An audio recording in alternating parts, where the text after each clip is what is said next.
Alright, what's going on everyone? Today we're playing Orzhov Sacrifice. Now, this is not, you might notice, there's something missing right here.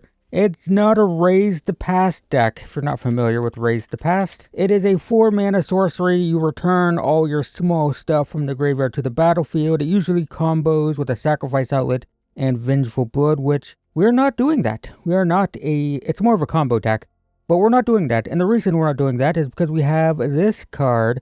It's actually quite a bit of new cards here, aren't there? This one.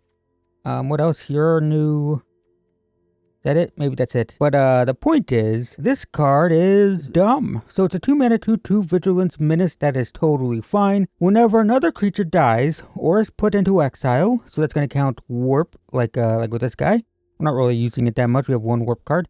We have one. We can get it. It can come back from the graveyard a bunch, but we're not really leaning into that too much. But whenever a creature dies or is put into exile, you put a +1/+1 counter on this. One death already makes this a 2-mana 3/3 Vigilance Menace. That's great, and you might notice this is a sacrifice deck, so things are going to die. Then, when this dies, if it had 4 more power, that is so easy.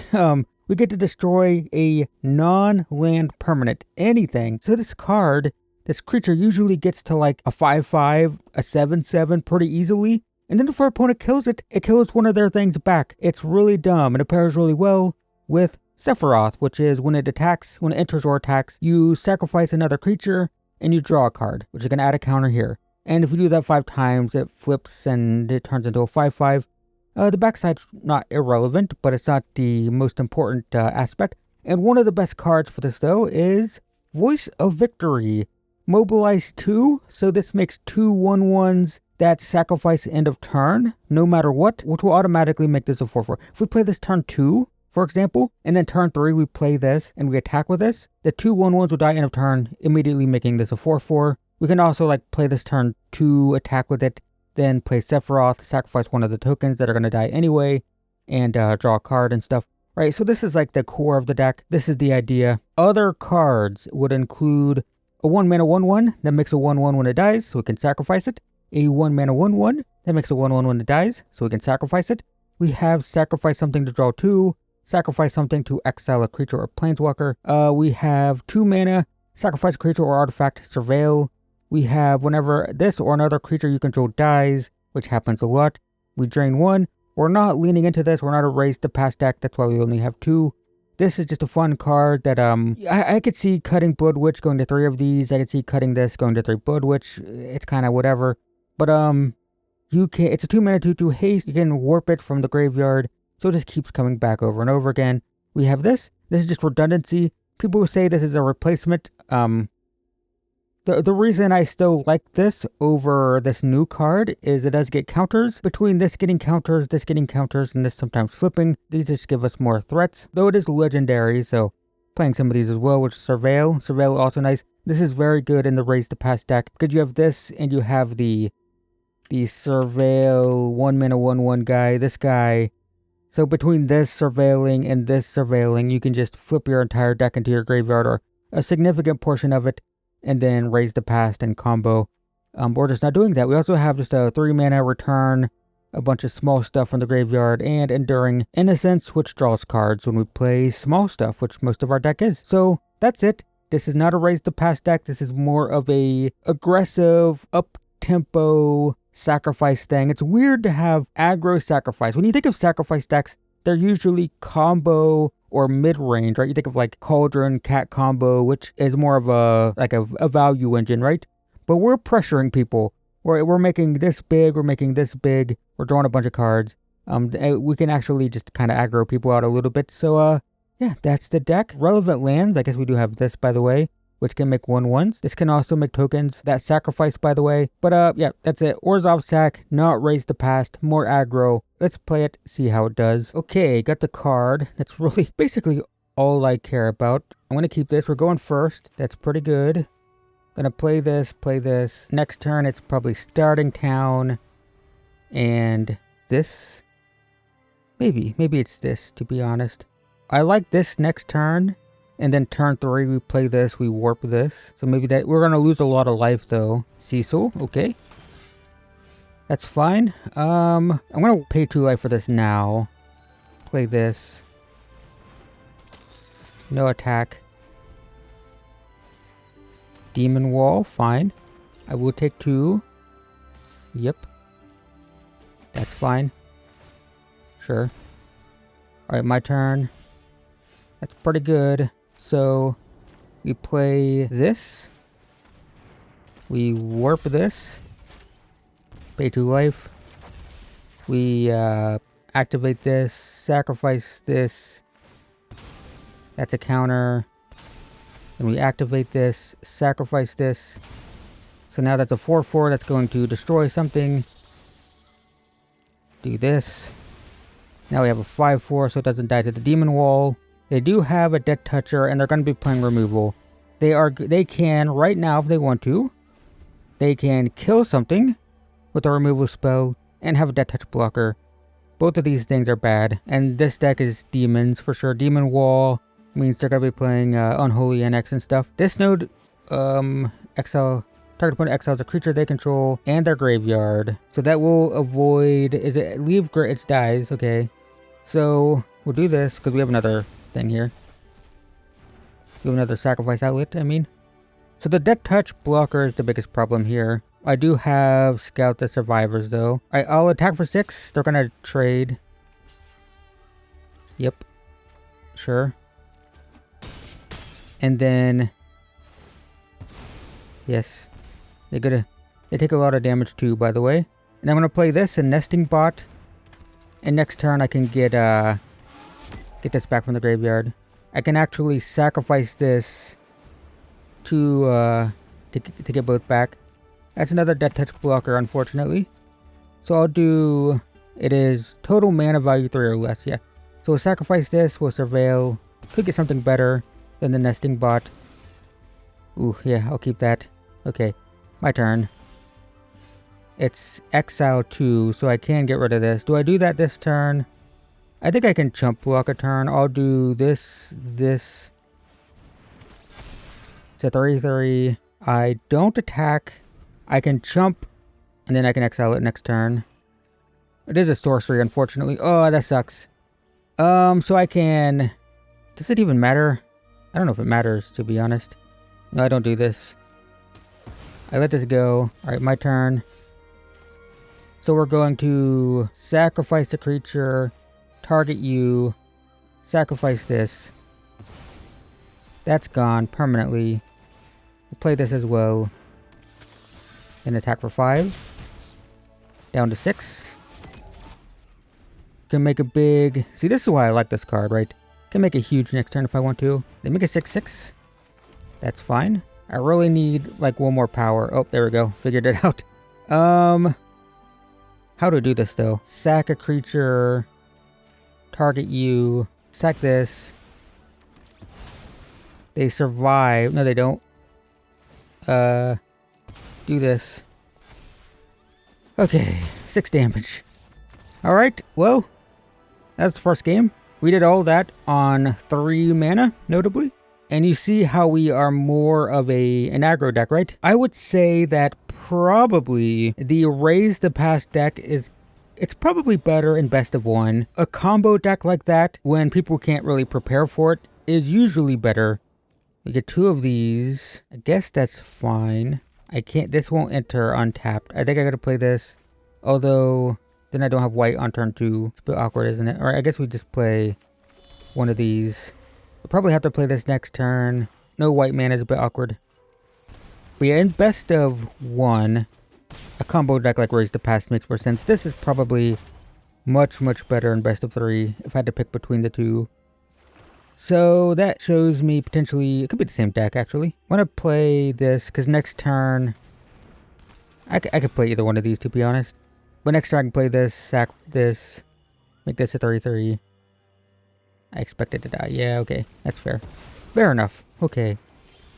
Concealed Courtyard, so we'll do this and this. Alright, sure. Unholy NX. Okay, same deck. Kind of annoying, but sure. I wish I'd played this instead last turn. Okay, too many lands, unfortunately. I'm gonna play this because I might want to start making tokens. Down to 12. So I can kill Unholy Annex with the serve thingy. Lose 2. Do I want to surveil? I think I do. Gonna do this. Gain a life. Don't want that. Sacrifice this. Don't need that. Alright, my turn. Okay, what are you doing here? So this has menace. So they can't block it. I don't think I need to trade, so I'll just hit them for 4. Does this activate as a sorcery? No. Does this activate as a sorcery? No. So we'll do this. Exile this. Actually, no, this. Just in case I get the 3 mana spell. This makes more sense. The 3 mana reanimate stuff. I want the 1-drop. Right. Yeah, I want these. Like I did last game. If they kill my this thing, Sir Vondum, we can kill the... This is fine. I have 2 lands. Sorry, opponent. It's not good. Sure. Okay. Didn't have lethal. It's kind of complicated. Because I can use the white land. If I gotta wait for this. I can use the white land to make 2 1/1s. I don't know. Oh, whatever. That works. They were gonna... Oh, they were gonna lose 2 to their Unholy Annex, right? Yeah, that might have been it. Yeah, Sir Vondum is very powerful. When I first saw it, I thought it looked powerful. I mean, a 2 mana 2/2 that gets a counter whenever you get stuff, or whenever you sacrifice stuff, or whenever something dies. That feels like... It doesn't feel crazy, right? That feels pretty on... If we get 1 land, this is amazing. Like, that feels like something you would see, like, at uncommon, right? So I was like, yeah, that's pretty good. This is painful, though. 2 of these. But I thought the card looked okay. I'm going to play this turn. Attack for 1. So if we don't draw a land, we can still play this. This will make 2 1/1s. If they pass, we know they can't do anything on our turn. That's fine. Ooh, now it's interesting. Is it Sephiroth? I'm going to go with this, because this is the new card. I think Sephiroth might be better here, but let's play the new card. It's fine. Attack with these. They're a flash deck, and they can't play on my turn. So that is rough. So this is automatically already a 4/4. So it's going to destroy something when it dies. Yeah, we turned off the opponent's ability. Oh, it's Tribal Merfolk?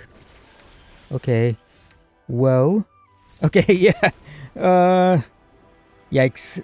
That was a quick game and understandable. But look how fast we are. Like we're attacking. This is getting 2 1/1s. They could technically double block it, but we still get the 2/1.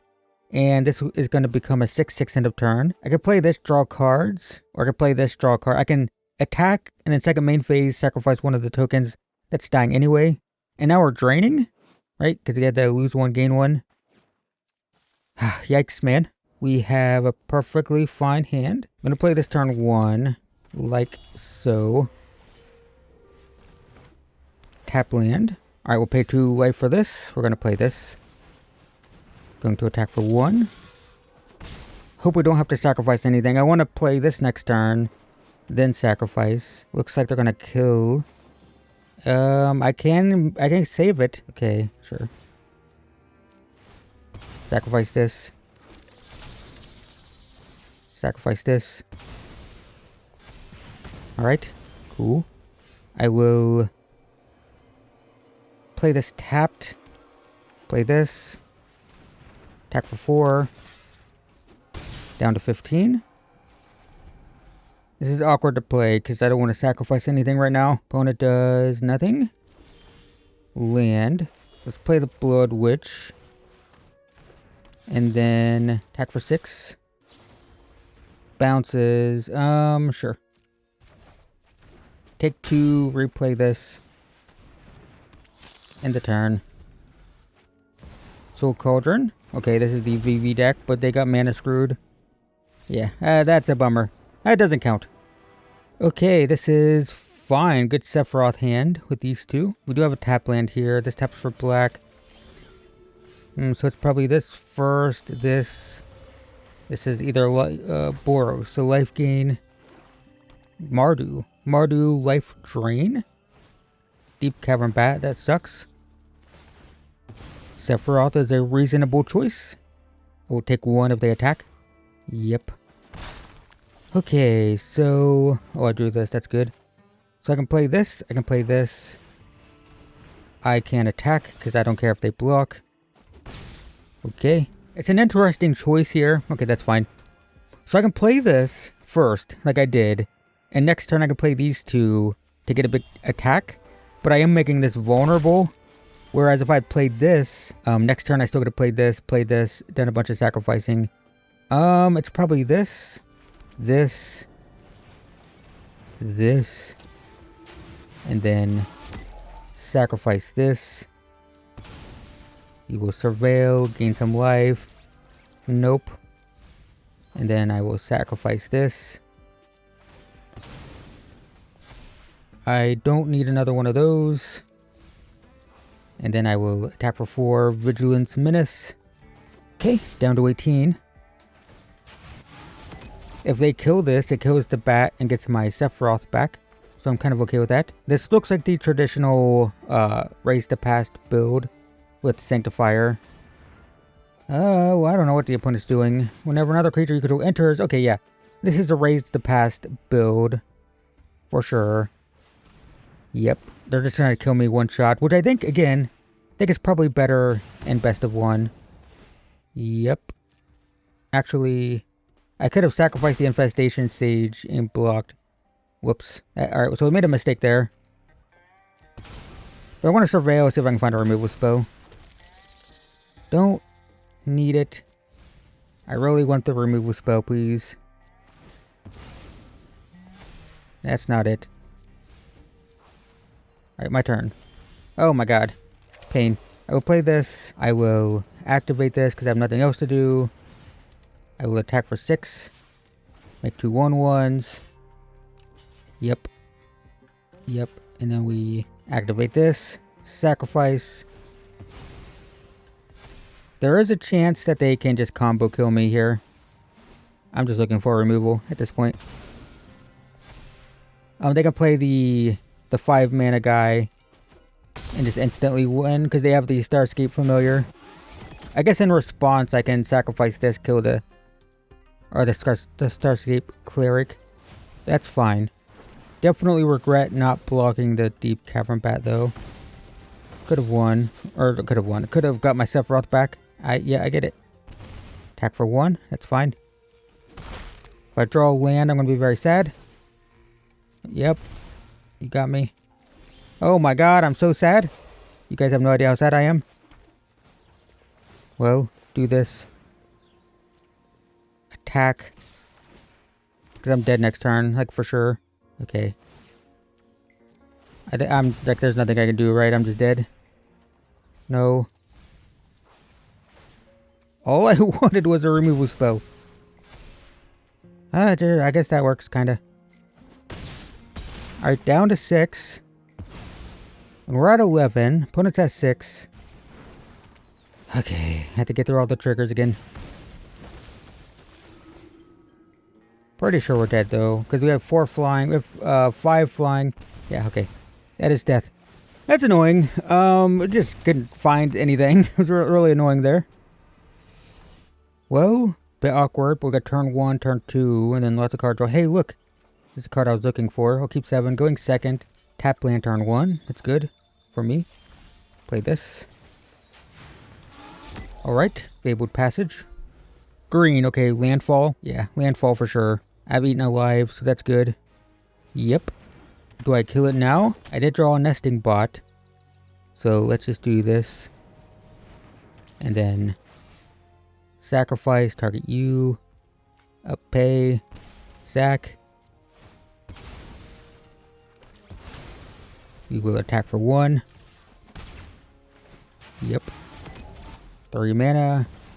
That sucks. Okay, so we're going to do this. No attacks.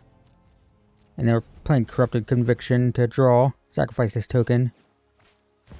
Sacrifice the nesting bot, but it will be a 2 power thing here eventually. Yep. Over there. Okay. Not what I expected. Well, that's weird. But we'll do block, and then auto pay, sacrifice, draw 2. Kind of mid. Sephiroth. It is no longer mid. Play this. Play Sephiroth. Sacrifice this. Draw. Drain. Get a 1/1. No attacks. Yep. Counters? Sure. Lots of counters. Yep. We'll block. Block. Alright. Drain some more. Down to 16. Another one. Doesn't do too much. Guess I can technically attack, see if they trade, then play the second one. Sacrifice this. They don't want to trade. Fair. I'll play this. End the turn. More counters. This deck just has infinite lands, man, I swear. I don't think I've ever seen this deck get stuck on 3. I'm sure it happens. Attacks? Yep. I will. It's a bit awkward because I want a Corrupted Conviction. Guess I don't have to. I could do this. They can double their counters, actually. So it's probably just this. And then... I'm going to draw, actually. Auto pay. Sack. Draw 2. Draw 3. Yep. Okay. Interesting. Lots of Sephiroth this game.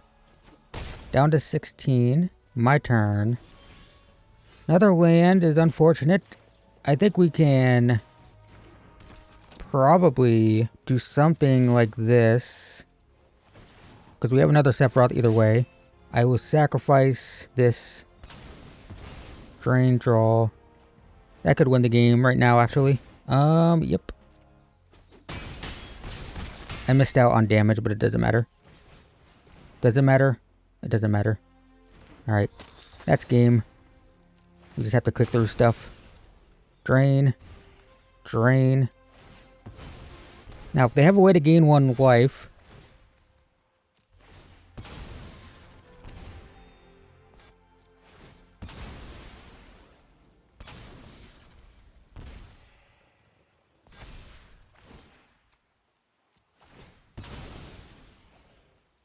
Okay. They just made me go through the motions. Okay, well, that works. Alright, well, we'll open this pack. And we'll get a Starfield Vocalist. And we will talk about this deck. It feels pretty good. So I liked a lot of the, bad decks. But I stopped playing them after they moved to the Raise the Past build. I have nothing against it. But I do find that type of deck to be... I don't know. It's not really for me.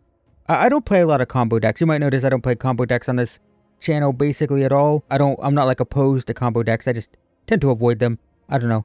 I like mid-range and kind of grindy decks, and this feels like this sacrifice deck that we've seen a lot of. But, you know, this and Sephiroth and this drawing and this, these cards just make the deck so grindy and can really make the deck go long, which is pretty cool in my opinion. So yeah, that's Rakdos, or not Rakdos, that is Orzhov, sacrifice, minus Raise the Past, more grindy, and it felt pretty good, felt totally fine. So that's it. Thanks for watching, everyone. I will see you in the next one.